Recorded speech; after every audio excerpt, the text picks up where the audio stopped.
Hello students, my self Nitin गुरु। बेटा कि जैसा कि मैंने आपको लास्ट वीडियो में पढ़ाया था सब्सक्रिप्शन, जो कि हमारा मोस्ट इंपोर्टेंट टॉपिक था एनपीओ चैप्टर का, और जिसकी वेटेज क्लास 3 मार्क्स की थी। और अब हम आने वाले हैं जो कि क्वेश्चन 6 मार्क्स का बोर्ड में देखने के लिए मिला है। तो स्टूडेंट्स आप तैयार रहिए, बहुत ही इंटरेस्टिंग क्वेश्चन होने वाला, बहुत ही इंजॉय आने वाला, आपको बहुत ही अच्छा लगने वाला है। जैसा कि जो हमारा आज फुल फ्लैश क्वेश्चन होगा जो कि 6 मार्क्स के लिए होगा, आज उसके बारे में आपको बताया जाएगा कि कैसे प्रिपेयर करना है आपको एक इनकम एंड एक्सपेंडिचर अकाउंट, और साथ साथ आपको कैसे प्रिपेयर करनी है opening balance sheet and closing balance sheet. इससे पहले मैं आपको कुछ इंपॉर्टेंट टर्म्स है जो कि हमारी एनपीओज के हैं, आपको उनसे इंट्रोड्यूस कराना चाहूंगा। जैसा कि हमारा डोनेशन होता है, डोनेशन, ठीक है बेटा, डोनेशन क्या होती है? एक एनपीओ की इनकम है, ठीक है, लेकिन डिपेंड करता है कि ये एक, जैसे कि मैंने बताया था आपकी क्लास, ये अगर रिवेन्यू रिसिप्ट भी हो सकती है और कैपिटल रिसिप्ट भी हो सकती है। रिवेन्यू रिसिप्ट्स को हम इनकम साइड शो करते हैं, इनकम एंड एक्सपेंडिचर अकाउंट के, जबकि कैपिटल रिसिप्ट को बैलेंस शीट में लायबिलिटी साइड शो करते हैं। तो फोकस आप ध्यान कर लीजिए बेटा, से नोट कर लीजिए। आपकी अगर रिवेन्यू रिसिप्ट्स है तो इनकम साइड लिखना है आपको इनकम एंड एक्सपेंडिचर अकाउंट में, जबकि अगर वो आपकी कैपिटल रिसिप्ट्स है तो आपको बैलेंस शीट में लायबिलिटी साइड शो करना है। वो भी कौन सी बैलेंस शीट में? क्लोजिंग बैलेंस शीट में। तो जैसे कि मैंने मेरी फर्स्ट वीडियो में आपने देखा हो कि जो मैंने आपको डिफरेंस बताया था, रिवेन्यू रिसिप्ट क्या होती है। जो रिवेन्यू रिसिप्ट होती है रेकरिंग नेचर की होती है, जो बार बार होती है, और जो कैपिटल रिसिप्ट होती है जो कभी कभार होती है। जैसे कि मान लीजिए सेल ऑफ फिक्स एसेट्स, ये हमारी क्या हुआ? कैपिटल रिसिप्ट्स हुई। अगर हमें रेंट मिलता है या फिर हमें सैलरी मिलती है तो ये हमारी एक रिवेन्यू रिसिप्ट है। तो आपको ध्यान रखना, बस इतना सा ध्यान रखना, अगर हमारी रिवेन्यू रिसिप्ट्स है तो income and expenditure account income side, ठीक है। अगर हमारी कैपिटल रिसिप्ट है तो बैलेंस शीट में लायबिलिटी साइड। क्लियर है? तो आप इसे कहीं नोट कर सकते हैं मेरे बच्चे। आप ये बहुत ही इंपॉर्टेंट रोल प्ले करने वाला जो आपको बताने वाला हूं, इस चीज को आप ध्यान रखेंगे। रिसिप्ट, बेसिकली रिसिप्ट्स क्या होती हैं बेटा? 2 तरह की होती है क्लास, जैसे कि revenue receipts and capital receipts. Okay, ठीक है। रिवेन्यू रिसीट्स जो है हमारी बेटा, वो कहां जाने वाली है? इनकम एंड एक्सपेंडिचर अकाउंट में इनकम साइड। कहां जाने वाली है? Income side, correct. तो अब देखते हैं कैपिटल रिसीट। कैपिटल रिसिप्ट जो है हमारी वो जाने वाली है मेरे बच्चे बैलेंस शीट। कहां जाने वाली है? Balance sheet.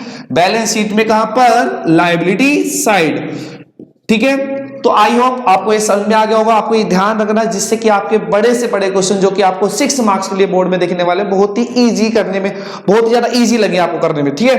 तो सिमिलरली जैसे कि आपको वंस अगेन मैं रिपीट कर देता हूं क्लास, जो हमारी रिसीट्स हैं 2 तरह की हैं, करेक्ट, ओके।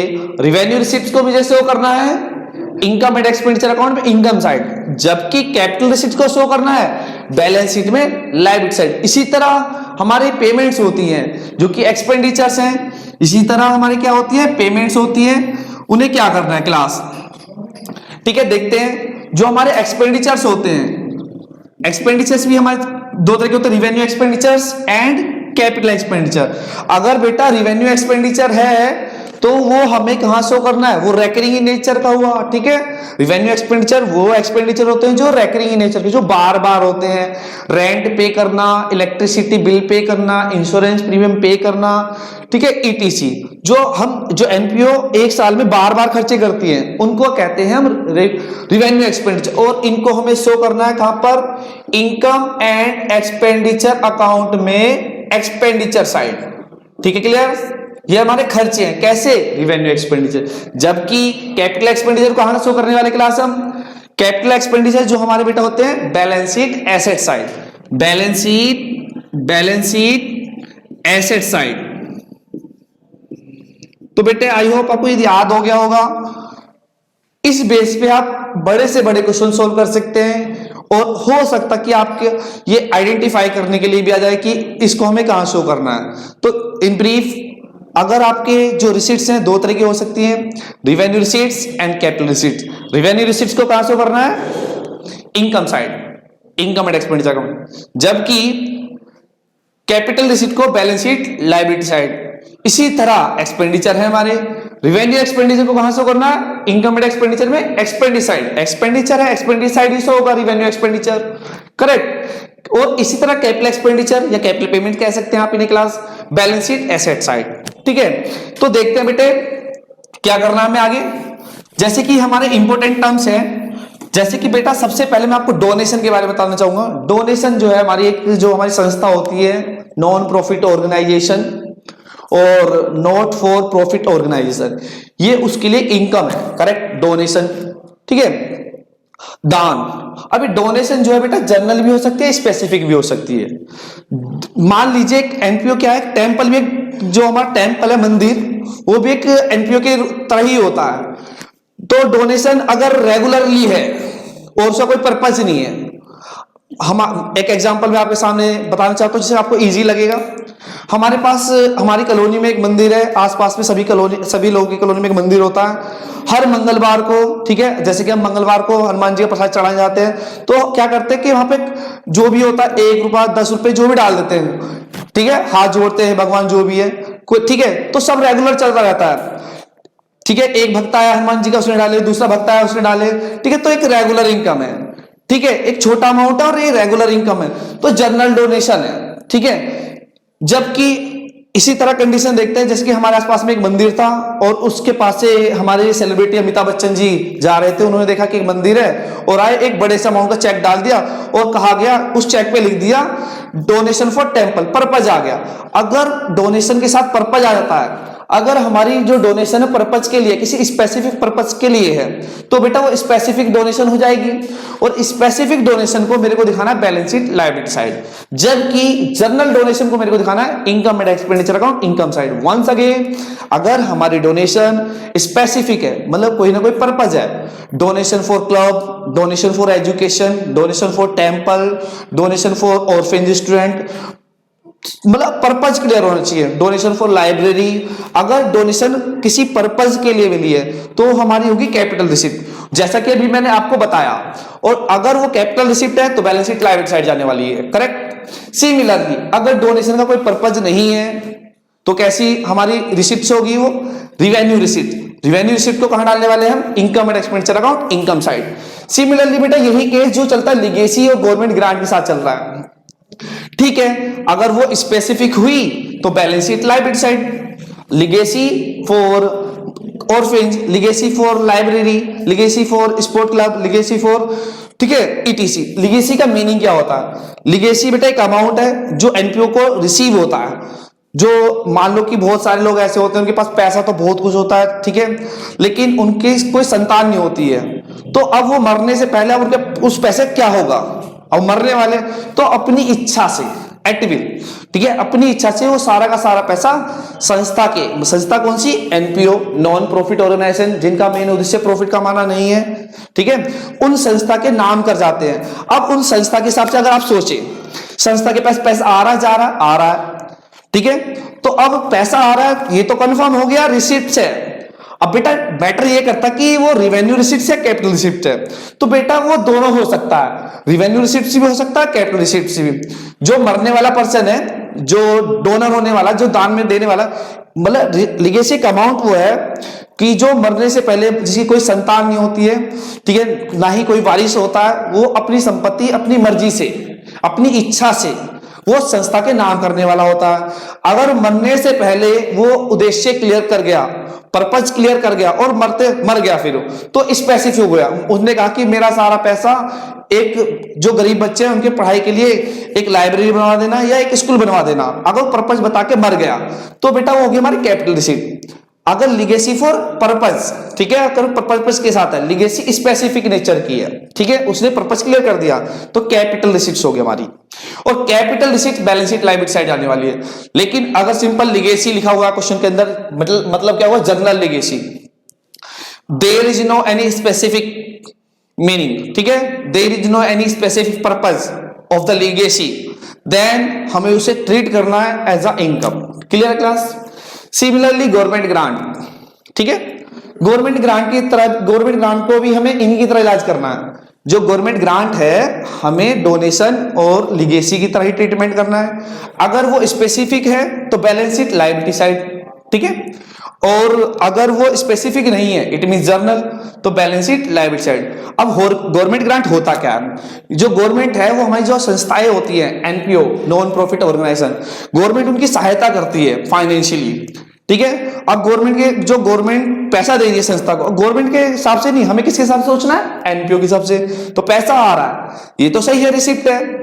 अब मैटर करता कि रिवेन्यू रिसिप्ट है या कैपिटल रिसिप्ट है। अगर वो मेरी रिवेन्यू रिसिप्ट हुई तो मैं इनकम एंड एक्सपेंडिचर अकाउंट में इनकम साइड डाल दूंगा, अगर वो मेरी कैपिटल रिसिप्ट हुई तो बैलेंस शीट में लायबिलिटी साइड डाल दूंगा, करेक्ट। तो बेटा गवर्नमेंट ग्रांट के साथ भी कुछ ऐसा ही है, अगर गवर्नमेंट ग्रांट किसी एक स्पेसिफिक पर्पज के लिए मिला है तो मैं बैलेंस शीट लायबिलिटी साइड डालूंगा, और अगर गवर्नमेंट ग्रांट के साथ कोई पर्पज नहीं है तो बैलेंस शीट, गवर्नमेंट ग्रांट के साथ कोई पर्पज नहीं है तो जर्नल हो गया ऑब्वियसली, करेक्ट। तो मैं उसे एक इनकम ट्रीट कर लूंगा और एक इनकम एंड एक्सपेंडिचर अकाउंट में डाल दूंगा। क्लियर है? ये आप चीज तभी समझ पा रहे हो जो मैंने आपको बताया था कि कैपिटल रिसीट और रिवेन्यू रिसीट, कैपिटल रिसीट हमारी बैलेंस शीट लायबिलिटी साइड जाती है, ठीक है, और revenue receipt balance sheet income and expenditure account में रिवेन्यू रिसीट को इनकम साइड डालते हैं, ठीक है। जो स्पेसिफिक वाली बात कर रहा हूं बेटा कैपिटल रिसीट का रूप ले रही है हमारा, ठीक है क्लास। मेरा जो सेकंड टर्म है एनपीओ का ऑनोरेरियम, ऑनोरेरियम का मीनिंग क्या है यहां पर? ये वर्ड ऑनर से बना, सम्मान। जो हमारी ऑर्गेनाइजेशन होती है, संस्थाएं होती है, नॉन प्रॉफिट ऑर्गेनाइजेशन जो होती है हमारी, वो हर फील्ड में कोई ना कोई सम्मानित बंदा होता है, ठीक है। जैसे कि बात करें हर फील्ड में कोई ना कोई सम्मानित बंदा, जैसे क्रिकेट की बात करें सचिन तेंदुलकर फॉर एग्जाम्पल। बेटा मेरे पास पैसा बहुत है, अब मैंने सोचा कि इस समाज का कुछ भला करूं, और मेरे को पढ़ाना बहुत अच्छा आता है, ठीक है। अब मेरे को पढ़ाना बहुत अच्छा आता है, पैसा बहुत है, तो मैंने सोचा कि ये पैसा नहीं कमाना मेरे को, अब मैं सोचा समाज का भला करूं। मेरा मोटिव क्या है? सोशल वेलफेयर, प्रॉफिट अर्निंग नहीं है। तो मैंने क्या करा, एक इंस्टीट्यूट ओपन करा, ठीक है, वहां बच्चों को पढ़ाता हूं। अब उसके इनॉग्रेशन के लिए मैंने किसको बुला लिया? सचिन तेंदुलकर को बुला लिया। अब सचिन तेंदुलकर आए, ठीक है, जो एक क्रिकेट प्लेयर है हमारे। अब आए, उन्होंने आपको कुछ मोटिवेट किया कि आपको मतलब जो भी आपके एजुकेशन के रिगार्डिंग है, आपको पढ़ लिख के क्या करना है, बहुत अच्छी बातें की, बहुत अच्छे थॉट्स आपके सामने रखे, ठीक है, अपनी लाइफ का एक्सपीरियंस बताया, ठीक है। अब वो एनपीओ में आए, क्या वो सिंपली ऐसे ही चले जाएंगे? नहीं, मेरा एक फर्ज है, उन्होंने कुछ नहीं बोला, ठीक है, ये हमारा ग्रेटिट्यूड है कि हमें उनके लिए थोड़ा बहुत कुछ करना पड़ेगा। कम से कम बेटा मैं एक बिस्लरी की बोतल मंगा सकता हूँ, समोसे मंगा सकता हूँ, कुछ थोड़ा बहुत खर्चा करूंगा, क्यों? उनके सम्मान के लिए। उन्होंने, सचिन ने कहा नहीं मेरे लिए मंगाई है, लेकिन हमने करा। अभी हमारे लिए खर्चा इनकम, पहले आप ये बताइए, एनपीओ के हिसाब से खर्चा है, ठीक है। अब ये खर्चा है तो मतलब अब बात इससे ही नहीं चलेगी, खर्चा है, बात इससे नहीं चलेगी, खर्चा है। खर्चा अगर रिवेन्यू नेचर का हुआ तो एक्सपेंडिचर साइड जाएगा इनकम एंड एक्सपेंडिचर अकाउंट में, और अगर खर्चा कैपिटल नेचर का हुआ तो हमारा बैलेंस शीट में एसेट साइड जाएगा। तो बेटे बच्चे, ये जो हमारा खर्चा है ये क्या है? रिवेन्यू एक्सपेंडिचर है। क्यों? अब एक अकाउंटिंग ईयर में अगर रिपीट हो जाए खर्चा तो वो रिवेन्यू एक्सपेंडिचर होता रहा, यही बताया था मैंने अपनी फर्स्ट वीडियो में आपको, करेक्ट। तो बेटा अगर मैंने आज तारीख जो है बेटे, मैंने आज 16 जनवरी 2021 को सचिन को बुलाया अपने इंस्टीट्यूट में, बच्चों को मोटिवेट करने के लिए, गाइड करने के लिए, इंस्पायर करने के लिए, ठीक है, और उनके लिए थोड़ा बहुत खर्चा कर दिया खाने पीने में, एक बिस्लरी की बोतल मंगा ली, समोसे मंगा लिए, रसगुल्ले मंगा लिए, थोड़ा बहुत खर्चा कर दिया अपनी मर्जी से। ये मेरा ग्रेटिट्यूड था टुवर्ड सचिन, राइट। ऐसा नहीं है कि अब मैं पूरे साल में यही खर्चा करूंगा, हो सकता कि कोई स्पोर्ट डे आए कि मैं विराट कोहली को बुला लूं on any other day after 1 month और 2 मंथ व्हाटएवर, ठीक है। हो सकता है कुछ टाइम बाद मैं अमिताभ बच्चन को बुला लूं, ठीक है। इसी तरह में जो हमारे ऑनरेबल पर्सन्स है उनको उन्हें बुलाया जाता है, ठीक है। हर फील्ड में कोई ना कोई जो होता है कि एक ऑनरेबल पर्सन होता है, तो इस तरह खर्चा होता रहता है। ऐसा नहीं कि एक साल में एक बार ही होगा या फिर होगा नहीं कभी, ये इसलिए आपको याद रखना है इन ब्रीफ बेटा, जो ऑनोरेरियम है ये सम्मान से बना है। हम सम्मान के लिए, वो बोलता नहीं है कोई बंदा, जो सम्मानित बंदा, उनके खर्चे, उनके लिए अपनी तरफ से खर्चा करते हैं जो थोड़े बहुत अमाउंट का होता है, जिससे कि हमारा ग्रेटिट्यूड दिखता उनके लिए, ठीक है। तो एक हमारा रिवेन्यू एक्सपेंडिचर, और रिवेन्यू एक्सपेंडिचर को आपको इनकम एंड एक्सपेंडिचर अकाउंट में एक्सपेंडिचर साइड शो करना है, ठीक है। तो आपको कहां शो करना है बेटे? Income and expenditure account, income and expenditure account, expenditure side. इसका मीनिंग क्लियर हो गया हो क्लास?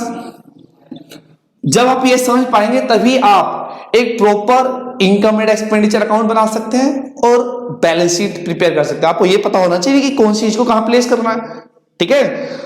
तो जैसे मैंने आपको इन ब्रीफ कॉन्सेप्ट बताया, कैपिटल रिसीप्ट है तो balance sheet liability side, capital expenditure balance sheet asset side, revenue receipt है तो इनकम साइड, और रिवेन्यू एक्सपेंडिचर है तो इनकम एंड एक्सपेंडिचर अकाउंट में एक्सपेंडिचर साइड। इस बात को ध्यान रखना है आपने क्लास, ठीक है जी class. Sale of old newspaper, third point मेरा है सेल ऑफ ओल्ड न्यूज़पेपर। जो संस्था, एक संस्था होती है एनपीओ, नॉन प्रॉफिट ऑर्गेनाइजेशन, एक आम आदमी भी अपने घर पे कम से कम एक न्यूज़पेपर तो लगाता है, और काफी लोग तो 2 न्यूज़पेपर भी लगा लेते हैं, एक हिंदी का लगा रखा है, एक इंग्लिश का लगा। ये तो एक संस्था है, ठीक है बेटा। अब ये संस्था जो है इसने भी न्यूज़पेपर लगा रखे हैं, मान लो 2-3 जो भी लगा रखे हैं, ठीक है। अब ये संस्था जो पुराने न्यूज़पेपर हो जाते हैं, 1-1.5 महीने के हो जाते हैं, उन्हें बेच देते हैं। क्या ऐसा है?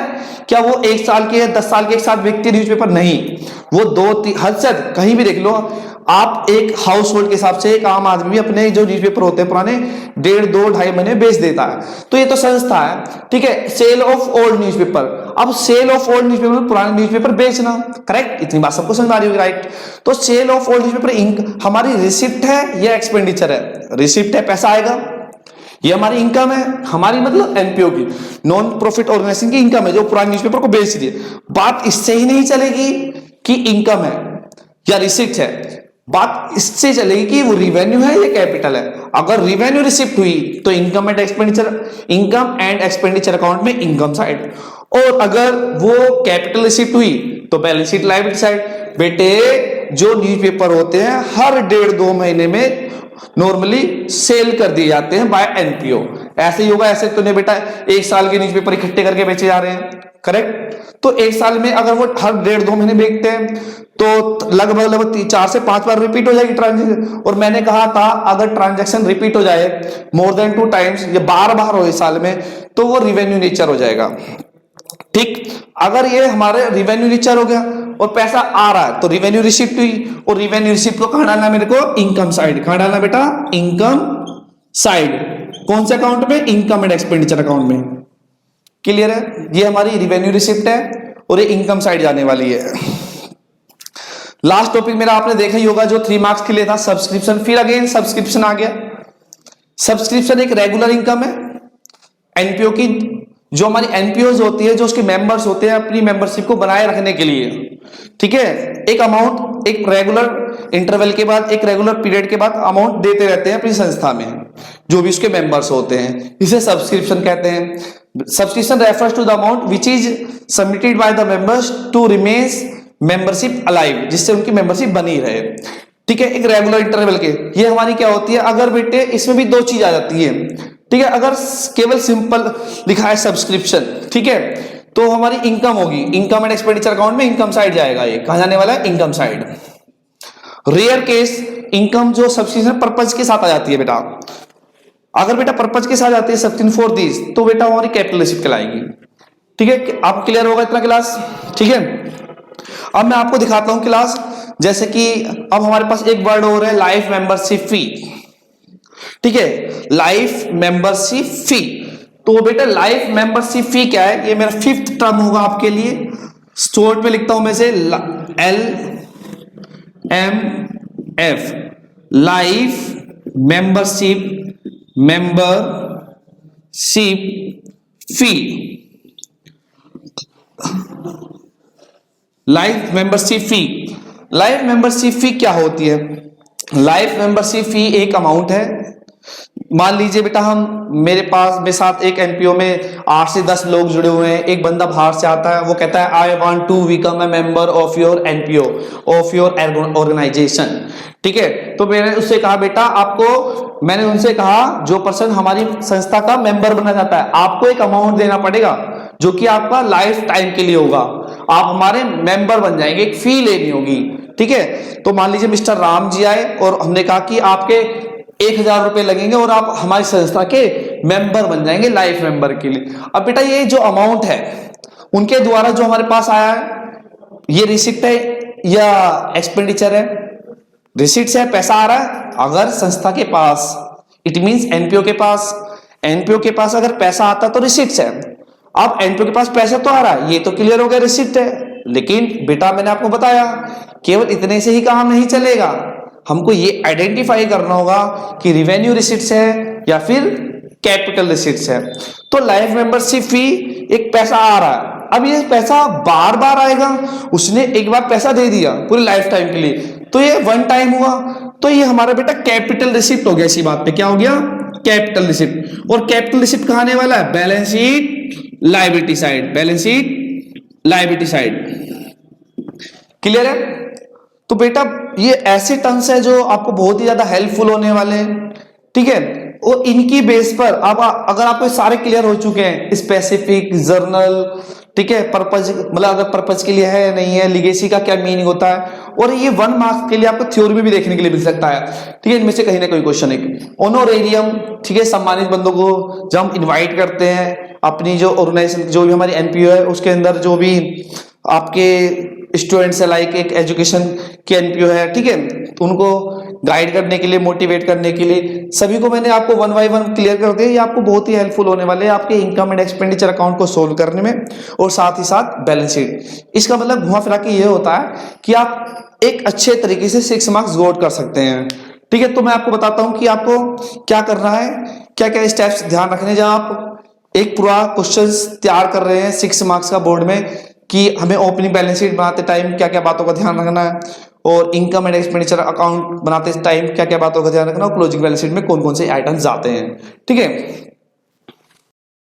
बेटा मैं आपको बताने वाला हूं कि हम कैसे एक proper question, full flash question को अटेम्प्ट करने वाले हैं। आपको आज मैं फॉर्मेट में दूंगा इस वीडियो में, और जो मैं नेक्स्ट वीडियो होगी मैं आपको एक फुल फ्लैश क्वेश्चन करके दिखाने वाला हूं, जो कि 6 मार्क्स का बोर्ड में आने वाला है, जिसके अंदर हमें एक इनकम एंड एक्सपेंडिचर अकाउंट तैयार करना होगा, और साथ साथ opening balance sheet and closing balance sheet. देखते हैं क्लास कैसे करते हैं। आपको जो क्वेश्चन गिवन होगा, एक receipt and payment account given होगा।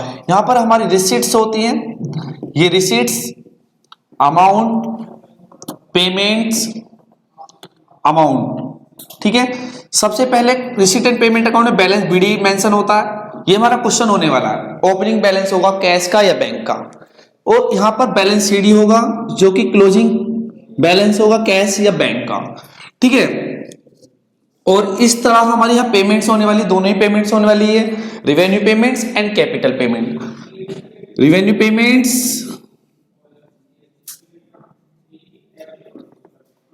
ये रिवेन्यू पेमेंट्स है, और capital payments,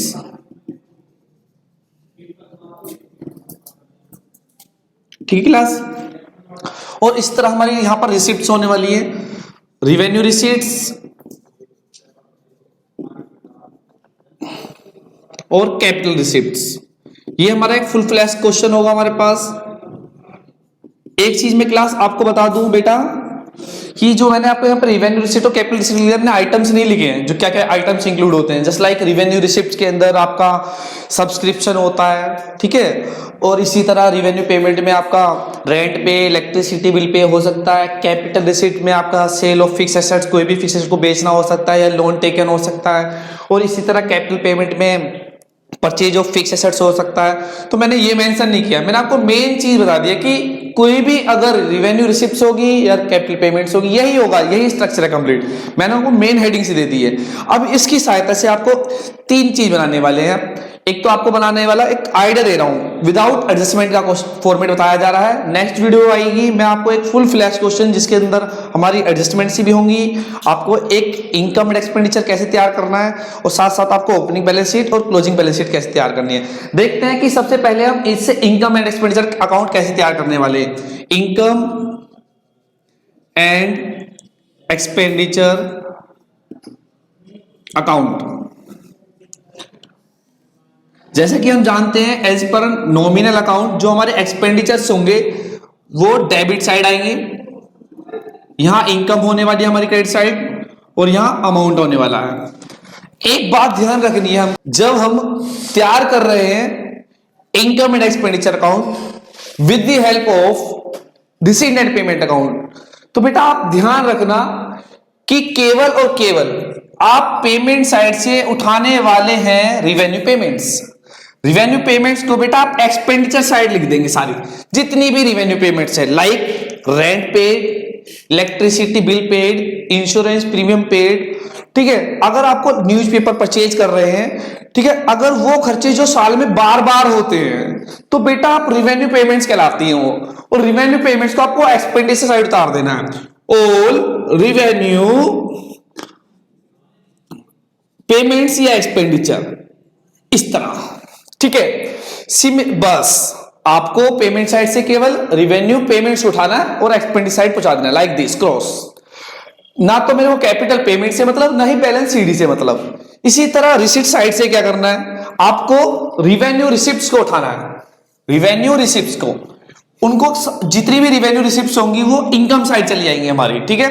all revenue receipts like subscription, ठीक है, जर्नल डोनेशन, लिगेसी, ईटीसी, ठीक है। तो अगर हमारी कोई भी ऐसी रिसिप्ट हुई जो साल में बार बार मिलती है, रेकरिंग इन नेचर की है, वो रिवेन्यू रिसिप्ट हुई, तो हमें ट्रांसफर कर देना इनकम एंड एक्सपेंडिचर अकाउंट में, इनकम साइड, ठीक है, जो कि हमारी रिवेन्यू रिसिप्ट होंगी इस तरह क्लोज। इतना करने पर आपको बैलेंसिंग करनी है।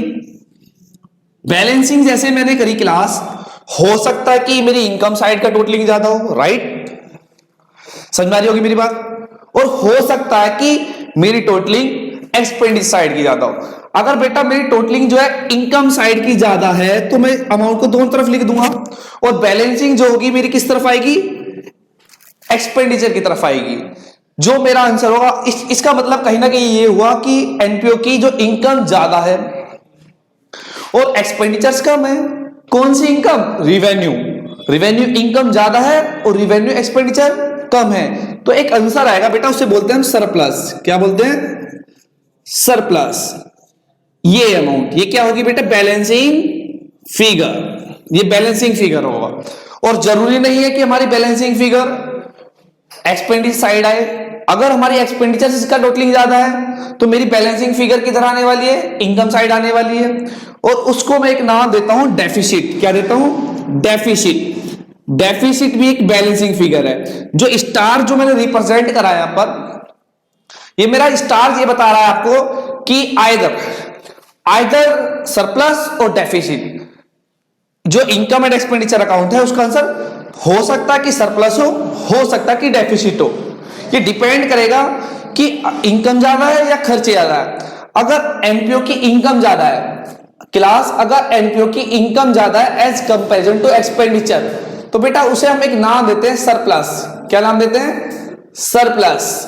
क्लियर है। और उसी तरह दूसरी तरफ देखें कि एनपीओ के एक्सपेंडिचर ज्यादा है एज कंपैरिजन टू इनकम, तो उसको नाम देते हैं डेफिसिट। जैसा कि पीओ के केस में उसे लॉस कहा जाता था।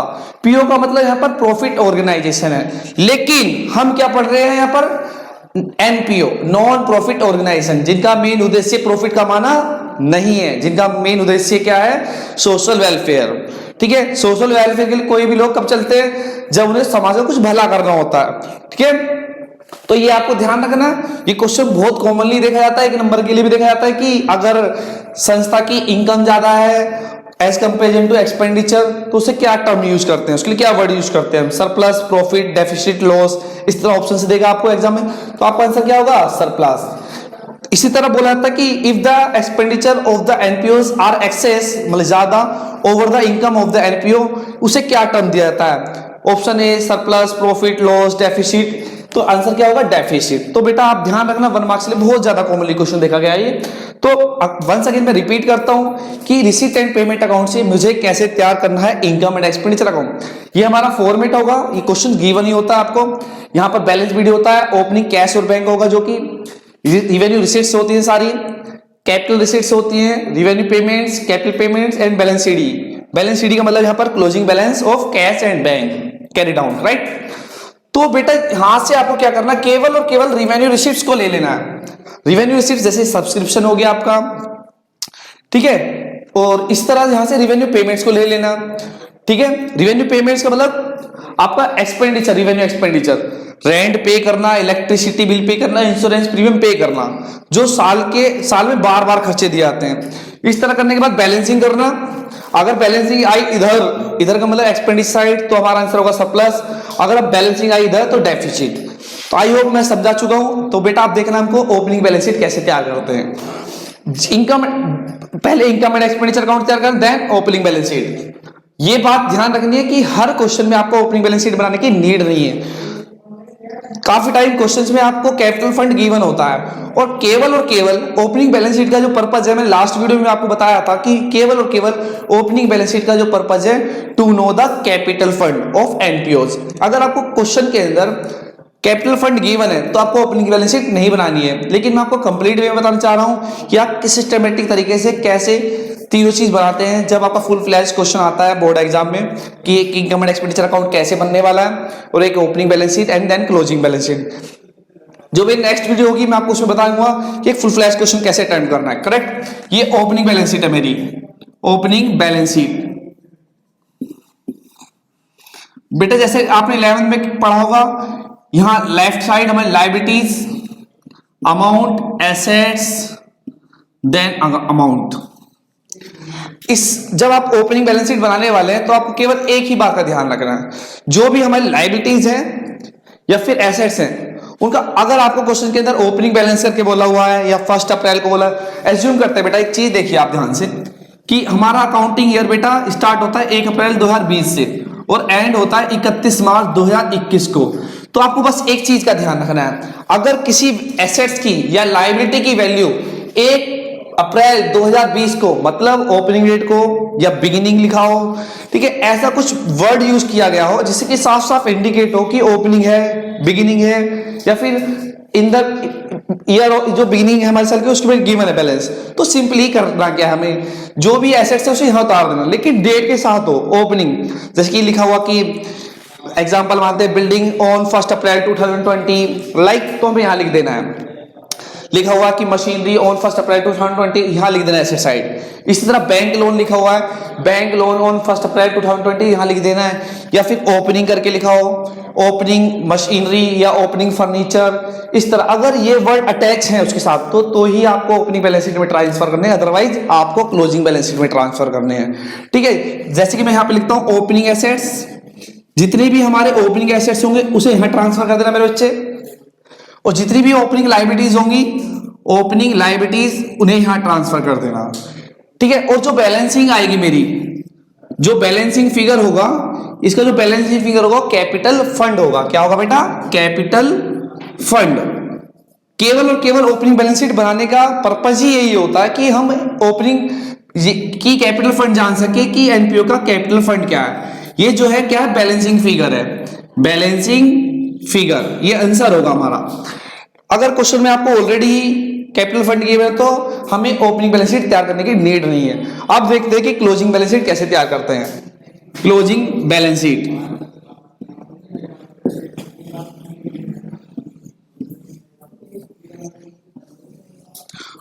Liabilities, amount, assets, again amount, right. तो बेटा जैसे कि हम समझ पा रहे हैं कि क्लोजिंग बैलेंस शीट से पहले मैं दो चीज बना चुका हूं, एक तो आपका इनकम एंड एक्सपेंडिचर अकाउंट, दूसरा ओपनिंग बैलेंस शीट। तो बेटा उन दोनों के रिजल्ट आया कुछ ना कुछ हो, इधर सरप्लस या डेफिसिट आया होगा, इधर आपका कैपिटल फंड आया।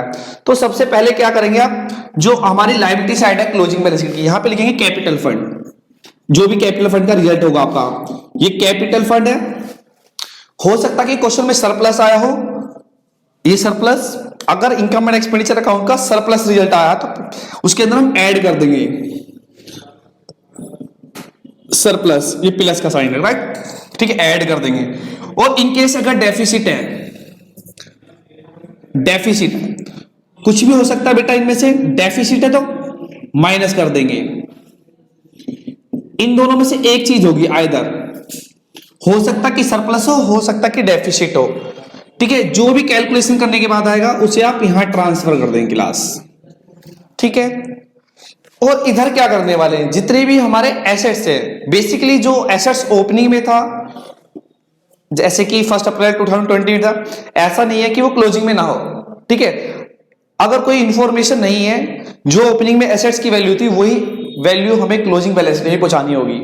और अगर कोई एसेट ड्यूरिंग द ईयर, साल के दौरान में भी खरीदा गया, बीच में खरीदा गया, वो भी क्लोजिंग बैलेंस शीट में जाएगा, ठीक है। और बेसिकली यहां से देखा जाए तो जो भी ये रिसीट एंड पेमेंट अकाउंट है हमारा, ये सारी की सारी ट्रांजेक्शन ड्यूरिंग द ईयर है। जैसे कि मैंने बताया था आपको अभी जब मैंने टॉपिक बिगिनिंग किया था, तो कैपिटल रिसीट जो हमारी बैलेंस शीट लायबिलिटी साइड आती है, वो भी कौन सी बैलेंस शीट होगी? Closing balance sheet liability side. तो कैपिटल रिसीट, ये कैपिटल रिसीट जो है वो किधर आने वाली है? यहां पर आने वाली है। यहां पर all capital receipts during the year, like life membership fee, loan taken, etc. इसी तरह जो हमारी कैपिटल पेमेंट्स है, like purchase of fix assets, या फिर आपने लोन को रीपे कर दिया, ईटीसी। जो परचेज ऑफ फिक्स एसेट्स है, जैसे कि हमारी कैपिटल पेमेंट जो है ये वाली हमारी, ये हमारी एसेट साइड जाने वाली है। All capital payments, example purchase of any fix asset, like purchase of building, purchase of machine, purchase of furniture, etc. और मे बी अगर हमने ओपनिंग में भी परचेज किया तो भी वो क्लोजिंग बैलेंस शीट में शो करना है। इट मींस 31 मार्च 2021 तक जो भी हमारे पास एसेट्स थे, बेशक वो लास्ट ईयर के थे या बिगिनिंग के थे या ड्यूरिंग द ईयर परचेज किए हैं, हो सकता है कि 31 मार्च 2021 को भी खरीदे हो तो भी आपको क्लोजिंग बैलेंस शीट में शो करना है। इट मींस टिल 31 मार्च 2021 तक जो हमारे पास एसेट्स हैं सभी को यहां पर शो करना है और एग्रीगेट करना है दोनों का, और ये कंफर्म कर देगा अगर हमारी बैलेंस शीट का दोनों साइड का टोटलिंग एसेट्स और लायबिलिटी साइड का दोनों का बराबर हो जाता है। इट मींस हमने जो तैयार किया ओपनिंग बैलेंस शीट और साथ साथ इनकम एंड एक्सपेंस दोनों ही सही हैं। तो आई होप मैंने क्लियर कर दिया होगा। तो क्लास बेटा स्टूडेंट्स, अगर आप मेरी और वीडियोस देखना चाहते हैं तो बेटा आप ज़्यादा से ज़्यादा सब्सक्राइब कीजिए, शेयर कीजिए, लाइक कीजिए, और आपकी कोई भी क्वेरीज है तो आप कमेंट बॉक्स में डाल सकते हैं। Thank you and have a nice day.